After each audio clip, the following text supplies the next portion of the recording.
Yes, Bess, properly light yourself so they can see how fucking sweaty you are. Okay.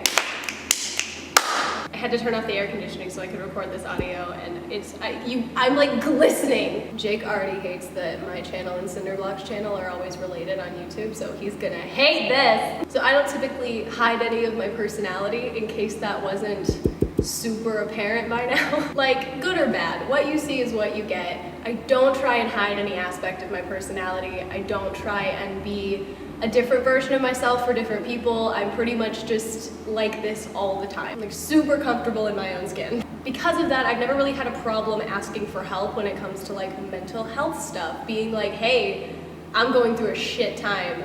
I need a friend. Because we shouldn't be ashamed. This happens to everyone, and we all need help. There's no reason to pretend that we don't. So because I already do not have a problem asking for help with mental health stuff, I've realized that recently, when my mental health is just like at its absolute worst, I just start oversharing, just completely throwing myself at people because I'm like, I need help, I need to be understood, please listen to me. Like, but it's so aggressive. It feels like I'm giving too much of myself away to either the wrong person at the time or just someone who wasn't ready to be there for me in that way, in that moment. So I started asking myself, why do I do this? Because I felt bad for it. I could clearly see that there was like an issue that I needed to deal with, but why was I doing that? Because A, you don't need other people to acknowledge your emotions in order for them to be valid. They're valid because you feel them.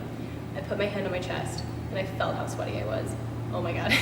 And then I thought, am I asking for permission to feel this way? And that's a very interesting question, because so often we get stuck in that rut of like, why do I feel this way? I don't deserve to feel this way. Everything's going good. No one's gonna understand if I tell them that I'm feeling these things, because you could have like objectively good circumstances and people might not understand where your depression's coming from. But I think we tell ourselves that if this person understands how I'm feeling, if this person says those feelings are valid, then they kind of give you permission in acknowledging it to feel your pain instead of shoving it away. And after those people, whoever they may be, give us that permission, then we no longer feel guilty for feeling the things that we feel, which is why I think we do get stuck in those ruts of, why do I feel this way? Don't deserve to feel this way. And that just brings on a whole other slew of terrible mental... I was making such a good point. You can hear everything in this building. That was so scary. Is someone here? They cannot walk in on me like this. I will leave forever. Anyway, so now I'm just thinking a lot about what my motivations are for when I tell people what I need, when I need it, and making sure that that's coming from a healthy place as opposed to a place where I feel like other people really need to step into that pain with me and help me figure it out. Oh my God, I'm literally like, my sweat is on the goddamn floor. I left a comment on Sam's recent-ish video about 21 things he still hasn't learned by 21. I said, I wish I knew how to open up and be vulnerable in a healthy way and find that, good middle ground between being vulnerable and oversharing. And he used the term throwing yourself at people, which I thought was super interesting, because I was like, oh God, like, yes, that's exactly how I feel. And that's why, like, I realized this is a problem. It's because it's not people stepping into pain with you.